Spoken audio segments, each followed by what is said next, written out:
to talk more about that, I'm joined by our Washington correspondent, Philip Crowther. And Philip, already the appointment of Reince Priebus has been welcomed by another Washington insider. That's the House Speaker Paul Ryan.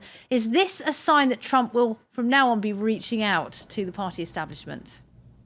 Well, at least in part, he has to do this. Both Reince Priebus and Steve Bannon helped Donald Trump win the presidency. After all, Reince Priebus, a member of the Republican establishment up on Capitol Hill as chairman of the Republican National Committee, defended Donald Trump through his most difficult times on the campaign trail. He has been the head of the Republican National Committee since 2011 and really knows his way around Washington. That is what a chief of staff is really supposed to be able to do. Make those phone calls to Capitol Hill, be able to negotiate with Democrats and Republicans, and have good relationships with the leadership of the party. Those are things that Reince Priebus undoubtedly will bring to the White House of Donald Trump. But Philip, it is Stephen Bannon that's been grabbing all the headlines today, isn't it? He's the former executive of a right-wing news website. A lot of people very upset about that appointment. They say Bannon has been peddling conspiracy theories, hate speech, that kind of thing through his website.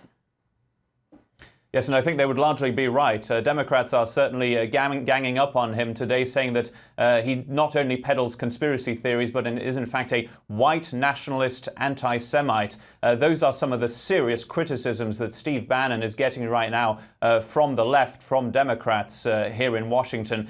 He's a very controversial figure, undoubtedly. Breitbart News is very conservative, very right-wing, does believe in some conspiracy theories, and was absolutely crucial in promoting Donald Trump in the news. He was also part of this campaign team that got Donald Trump to the presidency, meaning that both parts of the Republican Party are very close to Donald Trump in this White House. Reince Priebus symbolizing the establishment, Steve Bannon very much the inner circle and the outsiders, if you will, here in Washington. And Philip, we're hearing reports about two possible future appointments, which, if confirmed, could contradict everything that's been said about Donald Trump so far.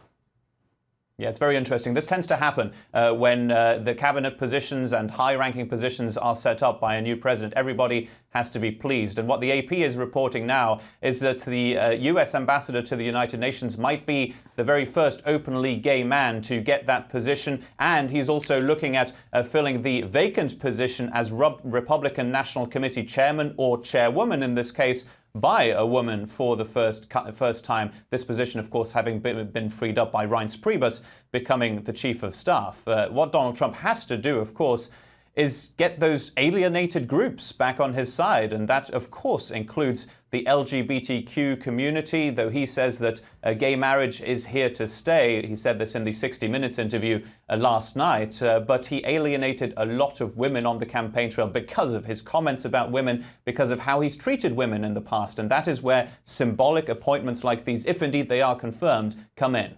Philip, thank you very much indeed. Philip Crowther there, reporting from Washington.